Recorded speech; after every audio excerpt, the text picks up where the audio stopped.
ஆட்சி புரியா? நான் தான் ஆண்டு வருகிறேன். எப்படி நீதி நீதி நேர்மை தவறாம? நீதி நேர்மை ஆட்சி புரியா? நான்கும் தவறாமல் செங்கோல் பிடிக்கின்ற வடமதுரையை நான் ஆண்டு வருகிறேன் கண்ணே. வடமதுரையை நான் ஆண்டு சீரம் சிறப்போடு ஆண்டு வருகிறார். ஆமா, இருந்தாலும் நாட்டுக்கே ராஜாவா நீ தானா இருக்கிறா? ஆமாங்க. அதுக்கு யாப்பா அடிக்கிறா? நாட்டுக்கே மகாராஜனாக இருக்கிறான். நீ வாய் முடியல ஒரு சாத்தா கேளு. நம்ம இறக்கறத சூத்தல பூதியில எதுக்கு வாய் இறக்கறது நவ்வாண்டு 2 வருஷம் சோடு சொல்லாம தாண்டா விடுவான்.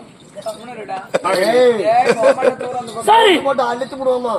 அப்பா, இந்த நாடு யாருக்காக வச்சிருக்கிற கண்ணே? இப்ப நான் ஆண்டு கொண்டிருக்கிறேன். பிறகு நாட்டை நீதான் கண்ணே ஆளணும். நான் தானே ஆளணும்? ஆமா. நானோ வாலி வந்து அடைந்து விட்டேன். அடங்க மாட்டாங்க. ஒரு ரூபா குத்துல எலும்பு முடிச்சு என்ன பிரச்சனை? இந்த நாடு யாருன்னு கேக்குறியா? இதுல என்ன சந்தேகம்? இந்த நாடு என் புருஷனுத்தான். முன்னாடி நிகழுக்கு பின்னால் மகன் இருப்பா. நாடு என் புருஷனுத்தான். அவருக்கு பின்னாடி யாரு? எனக்குதான். உனக்கா? ஐயோ, வாங்கி கொடுத்து வாங்கி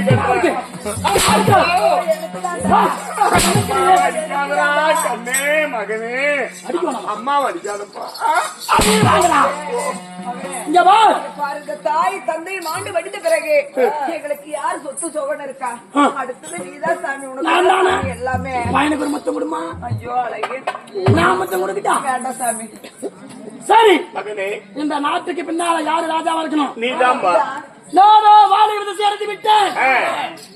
இந்த நாடு ராஜ்யம் அவனுக்கு செங்கோல் மணி மகனம் அனைத்தும் எனக்கு வேணும். மகனே கொடுப்பா. கண்ணே, இன்னும் கொஞ்ச நாள் ஆகட்டும் கண்ணே. உனக்கு தங்கச்சிமார் 2 பேர் தேவகி ரோகன் இருக்காங்க இல்லையா? அவங்களுக்கு கல்யாணம் பண்ணி அடுத்த நாட்டுக்கு அனுப்பிடுவோம். பிறகு உனக்கு ஒரு கல்யாணம் பண்றேன். அப்புறம் நீ நாட்டை அல்வா, அப்புறம் உனக்கு பட்டம் கொடுக்குறேன் கண்ணே. நான் எப்ப சாப்பிடணும்னு நினைக்கிறேன் அப்பதான் நான் சாப்பிடுவேன் கண்ணே. நீ சொல்ற மாதிரி நான் சாப்பிட மாட்டேன். அதனால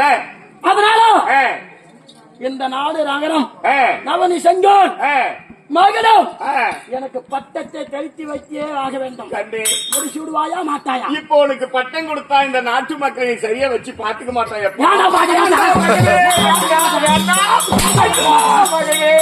கொடுப்பாயா மாட்டாயா?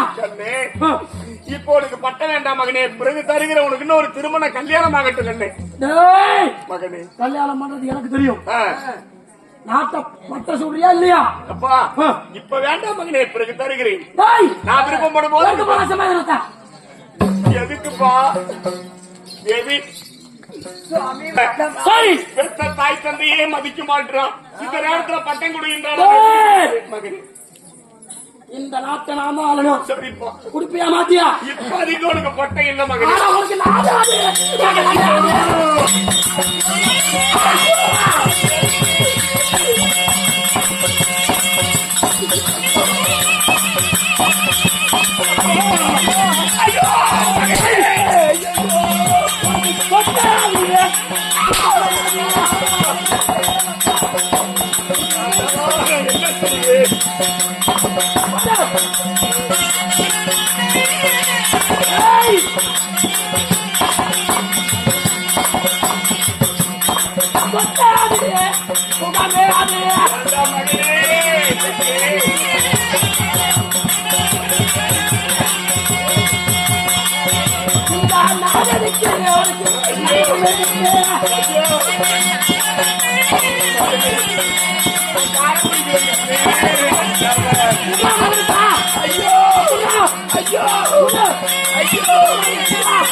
நல்லா இருக்கும்.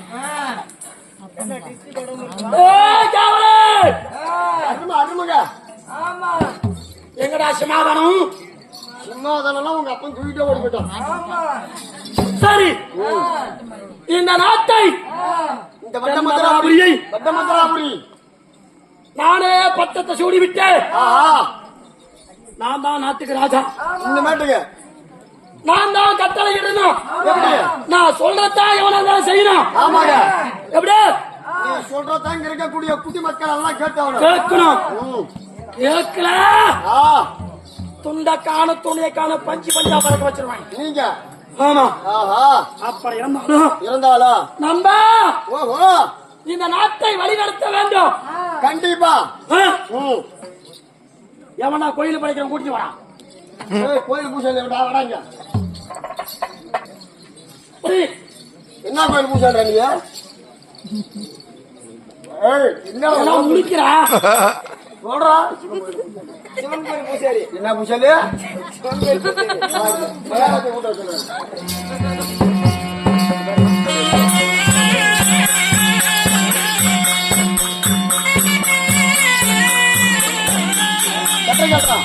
என்ன சட்டை கட்டுற செல்வண்ண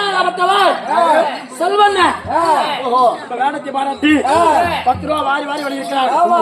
8 கட்ட நாட்டை சேர்ந்த டீ கடையில கோவிந்தன் அவர் 20 ரூபா வாரி வாரி வாங்கியிருக்கிறார்கள். என்ன ஒரு அண்ணன் 20 ரூபா வாரி வாரி வாங்கினார்கள். இவங்க குடும்பமா இவங்க குடும்பம் தொண்டையில கொழு படிக்குது மொல்ல பேசுங்க. கெடா கூடல வேணாம் வேணான்னு சொன்ன காலையில. ஆமா அடிச்சிருந்தா நான் என்ன சொல்லு. சரி இங்க வாரி வாரி வழங்கிருக்காங்களே இவங்களும் இங்க வந்து நம்ம கூத்த ரசிக பெருமக்கள் கூத்த பாத்துட்டு இருக்காங்களே இவங்களும் இவங்க குடும்பம் எல்லாம் ஓங்கி வளர வேண்டும் என்று அந்த அம்மனை பிரார்த்தனை செய்கிறேன். ராஜா கட்டாகையா பூசாரி தானே சிவங்களுக்கு என்ன பூஜை பண்ணுவா? எவ்வளவு செலவாகும்? 5000 செலவாங்க ஐயா. மாசத்துல எவ்வளவு செலவாகும்? எவ்வளவு எண்ணெய் வாங்கிட்டு போவா? எவ்வளவு வாழைப்பழம் வாங்கிட்டு போவா? என்ன பண்ணுவா? ஒரு நாளைக்கு 1500 ரூபாய் செலவாகுதுங்க. 1500 ரூபாய் செலவாகுது. கணக்கு போட்டுக்க. அப்ப எவ்வளவு? 45000 ஆகுது. அதனால சிவகோயில் நீ தானே படைக்கிறவன். ஆமாங்க ஐயா. இனிமேல் சிவகோயில் நீ படைக்கப்படாது. யார் படைக்கிறதா? படைக்காத. என்ன பண்ணா? கோயிலெல்லாம் இழுத்து சாத்துறா. சிவகோயில் நான் தான் சிவன். ஐயா சிவன் கோயில் இனிமேல் படைக்க கூடாது. சரிங்க படிக்கங்க ஐயா. வர போட்டு தின்னுட்டு கம்முன்னு போயிடுறான். ஓகேங்க ஐயா. எவ்வளோ செலவு பண்ணுவா? எவ்வளோ சம்பாதிச்சு வச்சிருப்பா? எவ்வளோ செலவு பண்றது? ஏன்டா உனக்கு புலத்துற புலத்துக்கு உனக்கு ஒரு நாளைக்கு 1500 ரூபாய் செலவு.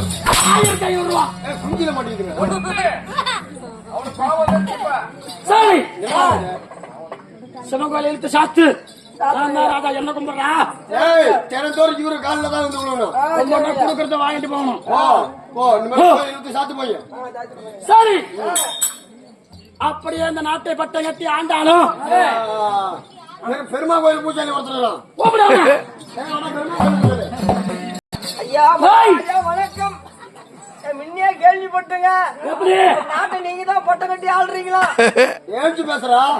ஏடா மகாராஜா நின்னுட்டு பேசுறா, நீ புளிச்சு உக்காந்துட்டு இவர்கிட்ட இப்படி பேசினா தான் மரியாதை. நின்னுகிட்டு பேசணும், ஆளை கீழே அழுத்தி விட்டுருவாரு. சரி அதனால எத்தனை நாளா படிக்கிற? நான் வந்து வருஷ கணக்கில் படிச்சுட்டு இருக்கேன். பிறந்து விவரம் தான் இதுல இருந்து. எவ்வளவு செலவாகுது? முன்ன செலவு அதிகமா தான் ஆகிட்டு இருந்துச்சு. நீங்க வந்ததுல இருந்து சிவகோயில பூசாரியா கோயில போட்டு சொல்லிவிட்டீங்களா? நானும் பூட்டி விட்டேன். இன்னும் உங்களை தான் வந்து படைச்சு போறேன். சரி அப்படி இருந்தாலும் இன்னொரு பூஜை யாருங்க? விநாயகர் கோயில் பூஜை போடா. நீ யாருக்கு எந்த கோயில் பூசாரி? பிள்ளையார்கள் பூசாரி. என்னென்ன படிப்ப? விநாயகர் சுண்டல், கொல்லு மொச்சக்கொட்டை, சட்ட பயிறு, கொல்லு கட்டை இதெல்லாம் வச்சு படைப்பியா? ஒரு நாளைக்கு எவ்வளவு செலவாகுது? கொல்லு கட்டை பல்ல கட்டண இந்த மாதிரி படைக்கப்படாது. பிள்ளை வேலை முடிஞ்சு மூடுங்க.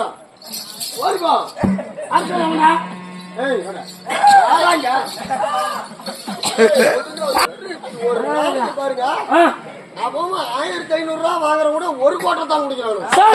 800 ரூபாய் காசு வாங்குறவனு புளுத்துறேன் புளுத்துக்கு உனக்கு 2 கோட்டை.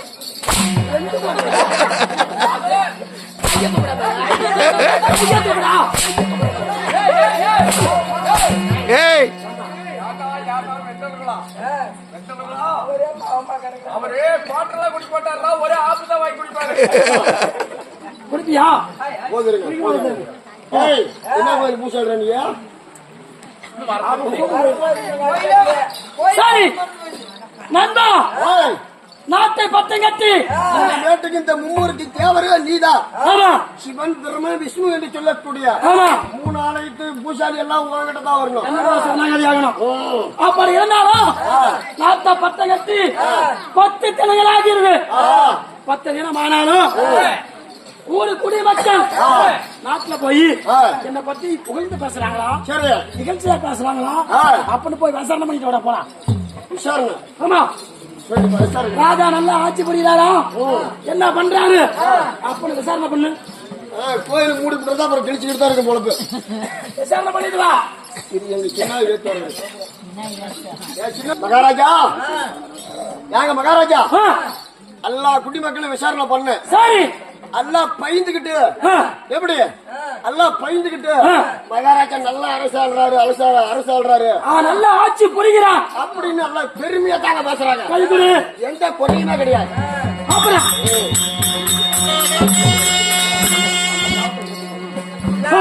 உங்க பேரை கேட்ட உடனே கதவை சாத்திக்கிட்டு வெளியே வர மாட்டேங்கிறாங்க. ஆமா பையன் பேரு புகழும் அப்படி. அப்புறம் என்ன சொல்றாங்க? அப்புறம் இந்த உலகத்துல இந்த குடிமக்கள் எல்லாம் சரி தங்கச்சி 2 பேர் இருக்கிறாளுல. ஆமா, யாரு? தேவகி ரோகிணி. கல்யாண வயசுக்கு வந்து 16 வருஷம் ஆகுது. ஆமா, வயசுக்கு வந்து 16 வருஷம் ஆகுது. ஆகுது. வயசுக்கு 14. இன்னும் தங்கச்சிகளுக்கு மட்டும் அந்த மகாராஜா கல்யாணம் பண்ணி வைக்கல. அது இவரு நல்ல இடத்துல. ஆமா, ஓ என்னை பத்தி இவ்வளவு நாடு என்ன நாட்டை நல்லா ஆட்சி புரிந்தாலும் 16 வருஷமா வயசுக்கு வந்து பிள்ளைங்க இருக்குது. ஆமா, அதுக்கு கல்யாணம் பண்ணி வைக்காம இருக்கிறாப்ல. எல்லாம் வயசுக்கு வந்தா 16 வயசுல பிள்ளைங்க வயசுக்கு வரும். ஆமா, வயசுக்கு வந்து 16 வருஷம் ஆகுதுன்னா 30 வருஷம் ஆகுது. அப்ப காலத்துல ஒரு பொண்ணு கல்யாணம் பண்ணி வைக்கணும். அந்த பாவத்தை ஏத்துக்கூடாதுன்னு சொல்றாங்க. சரி, ஊரு குடிமக்களை என்ன பார்த்து கேவலமா பேசின உடனே அவங்களுக்கு கல்யாணம் பண்ணணும். அதனால கல்யாணம் பண்ணா எவனும் பொண்ணு கேட்க வர மாட்டேங்கிறாங்க. சரி நண்பா, என் தங்கச்சிக்கு கல்யாணம் பண்ணி போடணும், இல்லாட்டி நாட்டு மக்கள் என்ன கேவலமா பேசுறாங்க. அதனால நெய்யில 1 ரூபா கடந்தாங்கன்னா அவர் எடுத்துக்குவாராம். ஆமா, சரி, அதனால கல்யாணம் பண்ணி வைக்கணும். கருத்து சரி தெரியுது அவனுக்கு. எனக்கு எல்லாம் தெரியும். பீல கிடந்தா கூட எடுத்துக்குவான். சரி, அப்படி இருந்தாலும் என் தங்கச்சிய பொண்ணு கேட்டு எவனுமே வரல. கொடுப்பா யான்னு கேளு. எல்லாம் பயந்துகிட்டு வர மாட்டேங்கிறானுவ. கேட்க பயந்தவன் பொண்ணு கேட்க பயந்தவன் பொண்ணு கேட்க போய் கேட்கலான்ட்டு கிளவனாகி போயிட்டானு. அந்த மாதிரி எங்கேயுமே பெரிய இடத்துல பொண்ணு இருந்தா சரி கேட்கறதுக்கு மலைப்பாடுவேன். அந்த கேட்டா கொடுத்துருவான். அங்க போனா அவங்க ஏதாவது சொல்லுவானோ அடிப்பானா அப்படின்னு எவனும் பொண்ணு தர கேட்க வர மாட்டேங்கிறானோ, எவனும் வர மாட்டேங்கிறான். அதனால நான் ஒரு ஐடியா. எப்படிங்க? ஏடா நண்பா, எவனுமே பொண்ணு கேட்க வரல, நீ தானே எனக்கு மந்திரி, நீ பேசாம என் தங்கச்சி 2 நீ கட்டிக்கா. ஐயோ சாமி, கல்யாணம் பண்ணிக்கோங்க. அந்த வேலை செய்ய தெரியாதுங்க. எந்த வேலை? நைட்டு வேலை. ஏன் அந்த வேலை செஞ்சா என்ன செய்யல? கல்யாணம் ஆனா சரி. நான் இப்பதான் உனக்கு மந்திரி ஆயிருக்கிறேன். ஆமா, ஆனா உங்க அப்பா உக்கிரஜன மகாராஜனுக்கு ஒரு மந்திரி இருக்கிறாருல, ஆமா, அவரை கூட்டிட்டு வந்து கல்யாணம் பண்ணி வச்சிருது. எவனுமே வந்து கல்யாணம் பண்றதுக்கு மலைக்கிறாங்க. முன்வல்ல. என் தந்தைக்கு மந்திரியா இருந்தானே வசிதேவன், அவனை கூப்பிட்டு கல்யாணம் பண்ணி வச்சிடணும். அவனுக்கும் ஒரு ஏதோ ஒரு 60 வயசுக்கு மேல இருக்கும். கிழவனுக்கு போய் ஒரு தங்கச்சி கட்டி வைக்கிறதாங்க. நம்ம நாட்டுல எல்லாமே சுமங்கல பொண்ணாத்தான் நடக்கணும். தாலி அறுத்துட்டு எவ்வளவு இருக்க கூடாது. தாலி அறுத்துட்டு இருக்க கூடாது. தாலி கட்டாம இருக்க கூடாது. 16 வயசு பையனை பிடிச்சி 60 வயசு கேள்விக்கு கட்டுறான். இது நியாயம். 16 வயசு பையனை கேள்விக்கு கட்டி வைக்கணும். கேள்விக்கு கட்டி நான் குடும்பம் நடத்திட்டான். அவன் குடும்பம் அப்படித்தான் நல்லா இருக்கும். குடும்பம் எப்படின்னா மாடு வேலை பண்ணணும் மாதிரி தான் நல்லா வேலை. அதே மாதிரி என்ன 16 வயசு பிள்ளைக்கு 60 வயசு கிழவனை கட்ட நல்லா இருக்கட்டும். கிழவாடி வர்றாரு, ஓமனுக்கு அவுத்துக்கிட்டே வர்றாரு.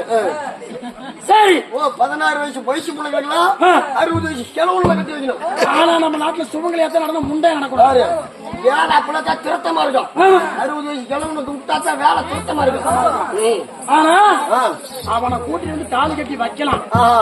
ஆனா என் தங்கச்சி மனசுல என்ன இருக்குன்னு எப்படி தெரிஞ்சுக்கிறது? ஆமா, அதனால அவனை கூப்பிட்டு நம்ம கேட்கலாம், கல்யாணம் பண்ணிக்கிறியா இல்லையா? அவன் வேணான்னு சொன்னா கூட நம்ம கல்யாணம் பண்ணி வச்சிருவோம். ஆமாங்க, எவனுமே தாலி எடுத்து போய் முண்டையா நிக்க கூடாது. ஏய், போடா தங்கச்சியா. தங்கச்சி